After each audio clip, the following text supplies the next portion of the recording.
Hey everyone, I'm Big John and welcome to another episode of the Diz Ability Show right here on the Big John Network. So, this week, I want to talk to you about something we've been a part of since 2014, the DVC or Disney Vacation Club. Now, when we first joined the DVC, we thought it would be a great thing for me to have so that we could go to the parks every year, and since then we've been doing that. It is so amazing, and there's a lot of great benefits to have when you're staying at a Disney Vacation Club a resort. Like, it's not just when you're staying at a DVC in a DVC location, you're not in any just a Disney hotel room. In fact, the rooms we stay in, the studios and the suites, we have full-on living rooms, we have kitchens, we have a washer and dryer. It's all the convenience of home. In fact, when you come into your DVC, check into your DVC location, you walk in the lobby and they say welcome home, and you actually feel like you are coming home. And it is one of the best things about being a Disney Vacation Club member is that the magic is with you no matter what. And we have some of good. Our home resort is the villas at Disney's Grand Floridian Resort, but we only stayed there once. Our favorite DVC location is Bay Lake Tower because you can just walk into the Contemporary, hop on the monorail, and then go to the Epcot line at the TTC. And Bay Lake is also just a tiny little stroll from the Magic Kingdom. And it is a great benefit to have. And of course, we've also stayed at the boardwalk this past August. It was all right. We've stayed at the Beach Club one time in 2018. And coming this April, we'll either stay at Bay Lake again, or we will do, for the very first time, the Boulder Ridge at Wilderness Lodge. We are not rich enough to do the Copper Creek. I am sorry. So anyway, if you have someone with disabilities and you want to give them a great vacation experience every year, I completely recommend joining the Disney Vacation Club. It is one of the coolest things ever. So anyway, that's my tip. Let me know in the comments if you have any questions on how to do Disney for people with disabilities, and I'll make sure it gets into a future episode. And now it's time for this week's Top 5. So, we all love Epcot. We all love the rides, and of course, we also love the amazing performers that Epcot has. And as we know, Epcot has brought back many of its performers. And this week, we're going to cover our top 5 Epcot performers. Number 5, the Mariachi drummers in the Japan Showcase. They have made their triumphant return on October 1st, the day of Walt Disney World's 50th anniversary.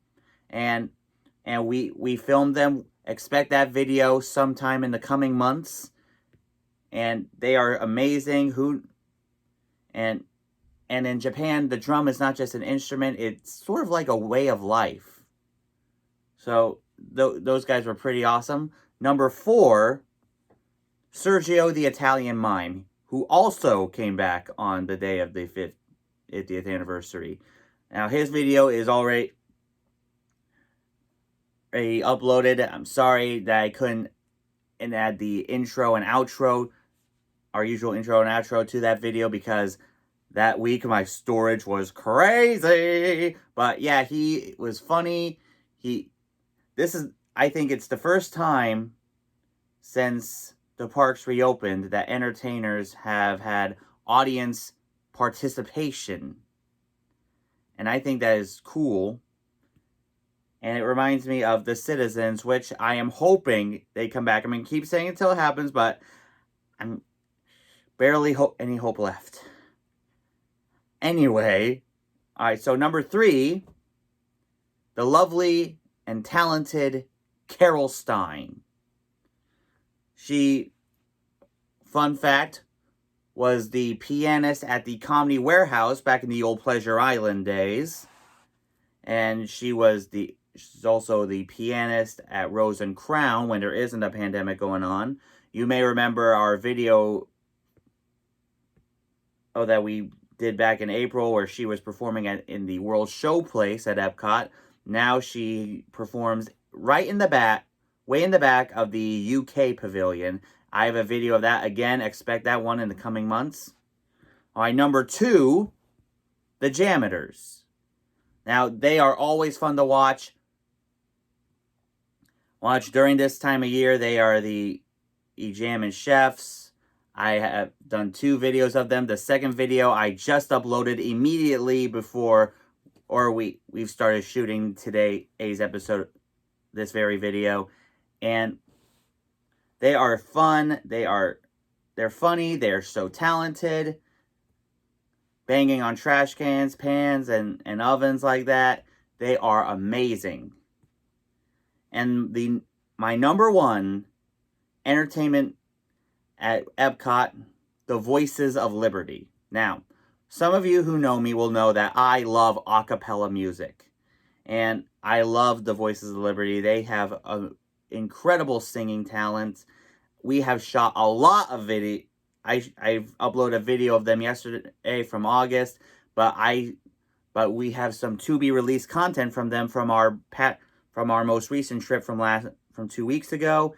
They are always amazing, and one of them even subscribed to my channel, which is amazing. And it is so cool to have so many great performers at Epcot. And with Candlelight Processional coming back next month, and all these other and with Indiana Jones returning in December at Hollywood Studios, I have no doubt, hopefully, please do this, Disney. Please bring back the citizens of Hollywood. Don't just do it for the actors. Don't just do it for the fans, but do it for the actors' families. Because who knows how... Because they're probably hitting it harder than the actors themselves during these times. So anyway, you let me know in the comments what your favorite performers at Epcot are. And now, it happened. The Genie launched, and the Lightning Lane, Genie Plus and Lightning Lane have launched as well. Now, we might use the Genie to help us plan our day, but we might not, because I already know how I'm going to plan things out when I'm in the parks. But with this Genie Plus and Lightning Lane, like $15 just to ride the Seven Dwarfs Mine Train, which is a 2-minute ride, it's just ridiculous. I mean, I get that people would spend $15 on Ratatouille or Rise of the Resistance, but at least they're doing refunds now for this, as that would definitely come in handy if a ride breaks down and you wait has just broken down. So, like I've said before, I'm only going to use this system if I absolutely, positively have to. So anyway, that's this week's show. As I said in the comments, let me know if you have any questions on how to do Disney for people with disabilities, and I'll make sure it gets into a future episode. And now for this week's shout-outs, make sure you check out my buddy Beth over at Best Disney Adventures. She and her sidekick Amy do amazing live streams from the Disney live streams every single week. Make sure you check them out. Also, make sure you check out my friend Tanya, aka That Crazy Disney Lady. She does amazing live streams from the parks and resorts every single day. Make sure you check her out. Also, make sure you check out my buddy Julie over at Dream to Stream on her Facebook group, where she does amazing live streams from the parks, and she's also a cast member at Hollywood Studios. So make sure you check her out. Also, make sure you check out my buddy Michael over at Mousepiration. He hosts the Not So Late Night Mousepiration talk show 2 Sundays a month. And make sure you guys watch for the shows coming in November, because I might be on one of them. And as always, for the latest attraction news, make sure you check out my good friends over at Attractions Magazine. And until next time, have a zippity-doo-dah day.